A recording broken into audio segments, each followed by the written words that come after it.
Good morning, students. Welcome to Commerce Hub.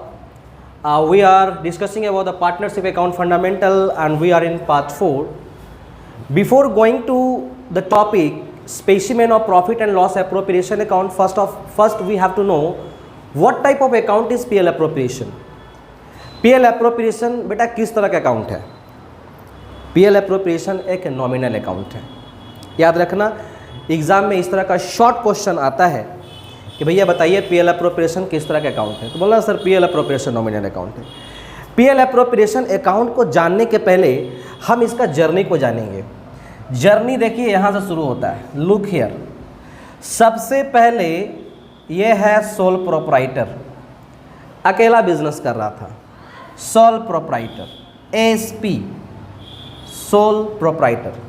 जब ये अकेला बिजनेस कर रहा था तो इसका जो बिजनेस का जो अकाउंटिंग सिस्टम होगा बेटा, अकाउंटिंग सिस्टम, ये अकाउंटिंग सिस्टम आप लोग क्लास 11 में सीखे, ठीक है. हम लोग वहाँ पर सोल प्रोप्राइटर के बारे में पढ़े थे. सोल प्रोप्राइटर, और sole proprietor single entry system को फॉलो करता था. और यदि हमारा वो बिजनेसमैन काफ़ी एक्सपर्ट होगा, पढ़ा लिखा होगा, या उसको बिज़नेस का इम्पोर्टेंस पता है कि हमको इम्पोर्टेंस इंफॉर्मेशन बिज़नेस को रखना पड़ेगा, तो वो डबल एंट्री सिस्टम को फॉलो करना पड़ेगा. Double entry system previous video में हम ऑलरेडी सारा पॉइंट्स को डिस्कस किए थे. इस बार डिटेल्स में देने का कोशिश कर रहे हैं. डबल एंट्री सिस्टम में क्या होता है कि एक बिजनेस ऑर्गेनाइजेशन में there are so many transactions have to record.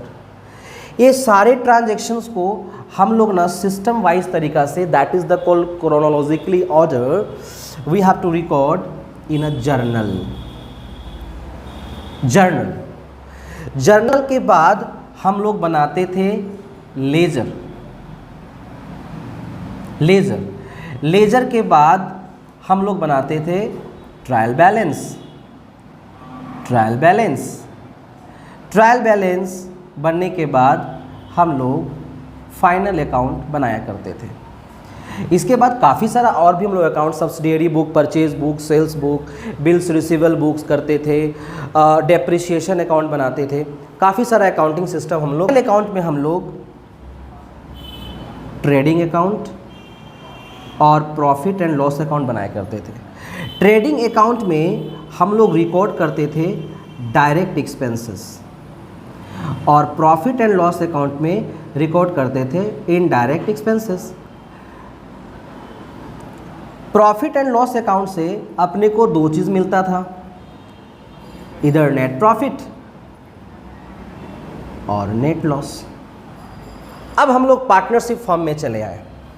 Profit यहाँ से मिला तो क्या हम इस सारा प्रॉफिट को एंजॉय करेंगे?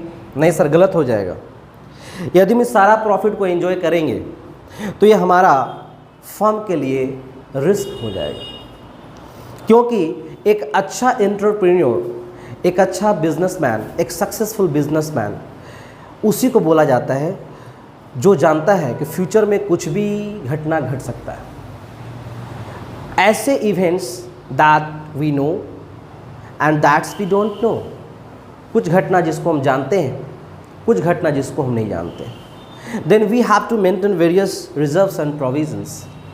क्लास 11 में हम इस टॉपिक को डिस्कस किए हैं, आप उसे देख लीजिएगा. इस कारण नेट प्रॉफिट के बाद यदि हम इस नेट प्रॉफिट को डायरेक्ट बांटेंगे, पार्टनर्स विल हैप्पी, लेकिन ये फर्म के लिए रिस्क है, क्योंकि प्रॉफिट का कुछ पोर्शंस हम लोग डिफरेंट कैटेगराइज में डिवाइड करेंगे. इसके बाद हम लोग जो अकाउंट बनाएंगे उसको बोला जाता है profit and loss appropriation account. Actually profit and loss appropriation account का मतलब ये हुआ कि हम लोग जो प्रॉफिट किया उस प्रॉफिट को बांटेंगे पार्टनर्स के बीच, यानी इसको बंटवारा भी बोल सकते हैं. प्रॉफिट एंड लॉस एप्रोप्रिएशन मतलब क्या हो गया कि सर प्रॉफिट को कैसे बांटेंगे. तो नेट प्रॉफिट के बाद हम लोग जो बनाएंगे profit and loss appropriation account. और आप लोग को पता है प्रॉफिट एंड लॉस अकाउंट कैसा बनता था क्लास 11 में, प्रॉफिट एंड लॉस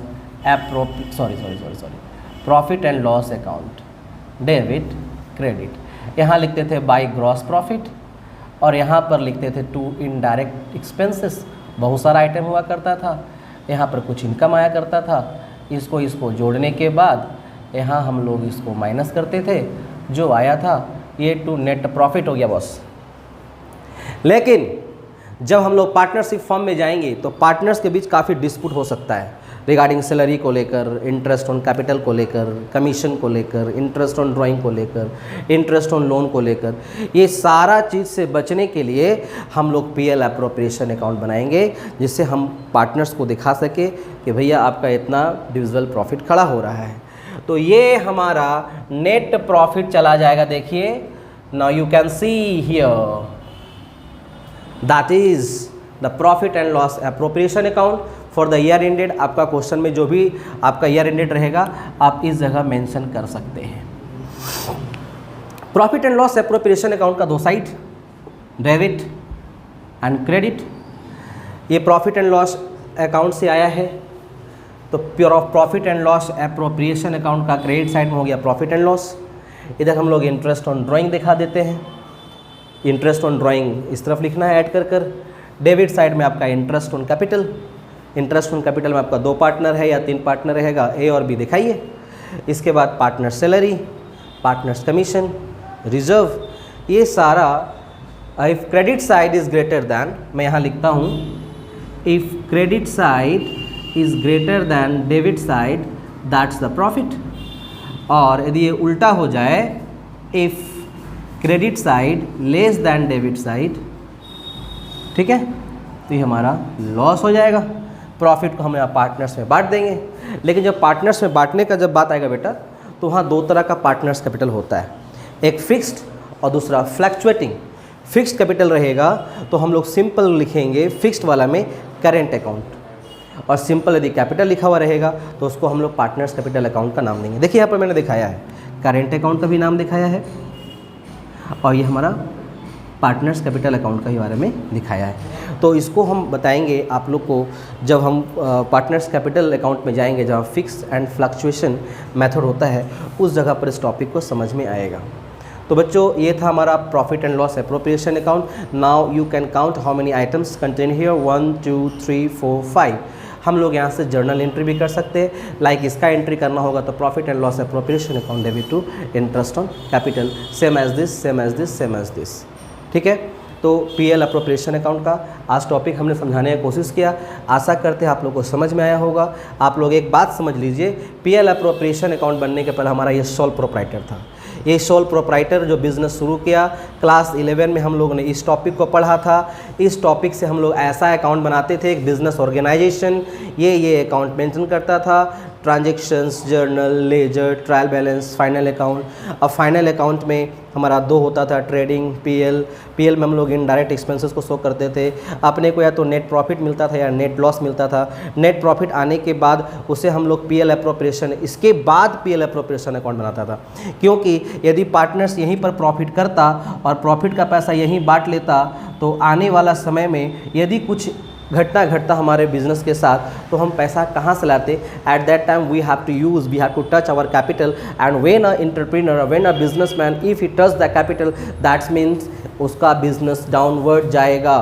कोई भी बिजनेसमैन अपना कैपिटल से बहुत प्यार करता है। वो कैपिटल को फाइनल स्टेज में, लास्ट स्टेज में, जब उसका पास कोई ऑप्शन नहीं रहता, तब वो टच करता है। इसीलिए एक सक्सेसफुल बिजनेसमैन काफ़ी तरह का रिजर्व्स एंड प्रोविजंस बना कर रखता है, क्योंकि जानता है बिजनेस एक रिस्क है, बिजनेस में कभी भी प्रॉब्लम आ सकता है, और उस प्रॉब्लम से बचने के लिए मुझे रिजर्व्स एंड प्रोविज़न रखना पड़ेगा। यदि नहीं रखेंगे तो बॉस हमको अपना कैपिटल को टच करना पड़ेगा, और कैपिटल का टच करने का मतलब हुआ हमें अपना बिजनेस से हाथ धोना पड़ेगा। Thank you, bye bye. अब मिलते हैं नेक्स्ट वीडियो में।